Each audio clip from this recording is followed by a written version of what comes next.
Assalamualaikum warahmatullahi wabarakatuh. Saya Marta Ratnasari dengan nomor induk mahasiswa 1803211000017. Jadi di mata kuliah Ekonomi Produksi Pertanian kali ini, saya akan menjelaskan tentang fungsi produksi Cobb-Douglas Frontier Stokastik pada usaha tani jagung di Madura.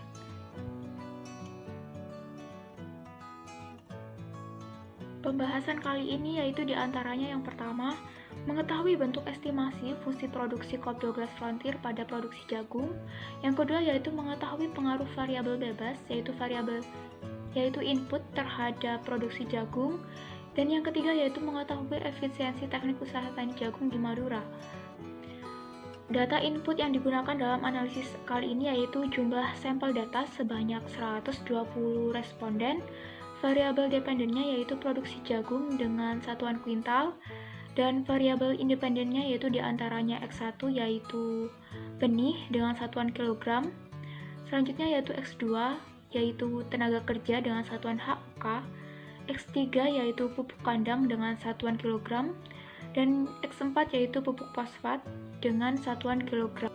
Berikut merupakan data mentah atau data yang sebelum diolah, dan ini terdapat karena di sini tidak boleh memasukkan nama responden, maka nama responden di sini diganti dengan urut angka dari 1 sampai 120. Jadi di sini diantaranya yaitu ada variabel Y yaitu produksi jagung, variabel X1 yaitu benih, variabel X2 tenaga kerja, X3 yaitu pupuk kandang, dan X4 yaitu pupuk fosfat. Dan ini merupakan data setelah diolah.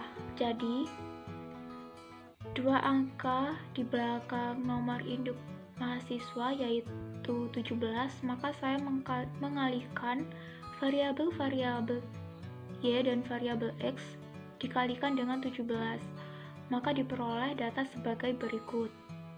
Selanjutnya yaitu setelah mengalihkan dengan angka 17, maka data tersebut kita ubah dalam bentuk len atau logaritma natural. Berikut merupakan hasil data setelah kita ubah dalam bentuk logaritma natural.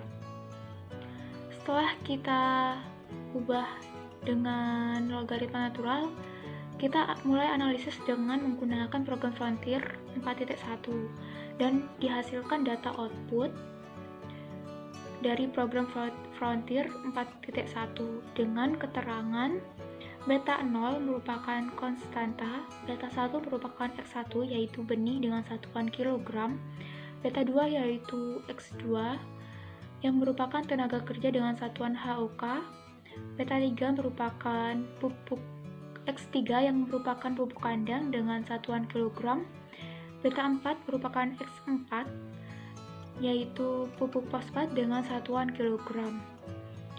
Jadi dari hasil output Frontier 4.1 ini kita dapat mengetahui tentang OLS estimate dan MLE estimate.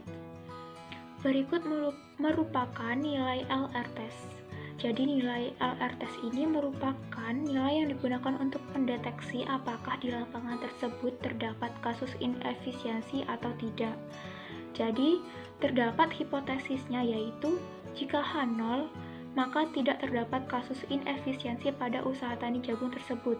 Jika H1, terdapat kasus inefisiensi pada usaha tani jagung tersebut.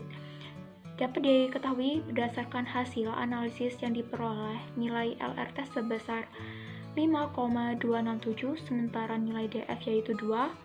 Sehingga pada tabel kode PAM dapat diketahui bahwa pada alfa sebesar 5% atau taraf kesalahan sebesar 5% dan DF sama dengan 2 diperoleh nilai kode PAM sebesar 5,138, sehingga diketahui bahwa nilai LR test ini lebih besar dengan kode PAM, dan nilai LR test ini yaitu 5,267 dan kode PAM 5,138, sehingga dapat dinyatakan bahwa tolak H0 dan terima H1.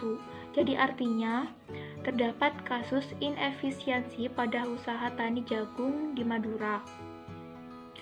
Selanjutnya yaitu nilai gamma. Nilai gamma ini merupakan nilai yang menunjukkan presentase error term yang disebabkan oleh inefisiensi teknik. Jadi hasil analisis yang diperoleh tersebut nilai T rasio sebesar 6,2 lebih besar dengan T tabel sebesar 2,618 yang maka artinya bahwa 62% error term disebabkan karena inefisiensi teknik, sementara 38%-nya disebabkan oleh risiko. Selanjutnya yaitu pengaruh variabel independen terhadap variabel dependen. Jadi di sini diketahui bahwa T-tabel dengan taraf kesalahan 5% dengan DF-nya yaitu 116. 116 ini dihasilkan dari banyaknya responden dikurangi dengan variabel independen. Jadi 120 dikurangi dengan 4 yaitu hasilnya 116. Dan dengan taraf kesalahan 5% dengan DF 116 ini diketahui bahwa T-tabelnya yaitu sebesar 1,980. Sehingga jika T hitung kurang dari T-tabel maka tidak berpengaruh signifikan. Begitupun sebaliknya, jika T hitung lebih besar dengan T-tabel, maka berpengaruh secara signifikan. Jadi pada hasil analisis, diketahui bahwa di final MLE estimate, yaitu pada beta 1, yaitu X1, yang merupakan bibit, diperoleh maka T hitung kurang dari T-tabel.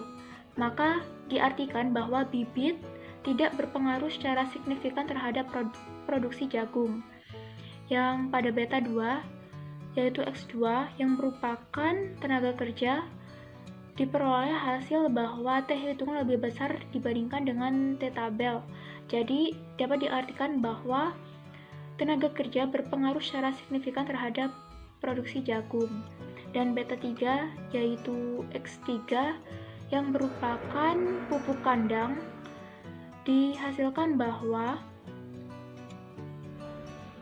T hitung kurang dari T-tabel yang merupakan atau diartikan bahwa pupuk kandang tidak berpengaruh secara signifikan terhadap produksi jagung.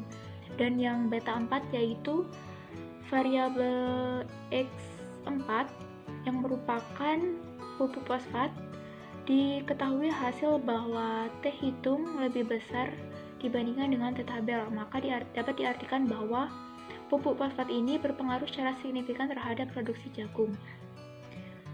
Selanjutnya yaitu tingkat efisiensi petani jagung.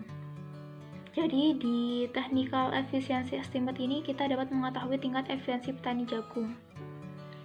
Jadi jika efisiensi teknisnya sebesar lebih dari 0,8, maka petani dinyatakan efisien secara teknik. Berdasarkan technical efficiency estimate ini, diketahui bahwa petani dengan nomor 48, 58, 65, 72, 75, 85, 94, dan 96, petani tersebut dinyatakan efisien secara teknik. Sedangkan sisanya yaitu terdapat 112 petani yang kegiatannya tidak efisien karena mempunyai nilai kurang dari 0,8. Jika dilihat secara keseluruhan atau melalui mean efisiensi yaitu rata-rata 0,8, sehingga kegiatan yang dilakukan oleh petani jagung di Madura rata-rata tidak efisiensi karena mempunyai nilai kurang dari 0,8.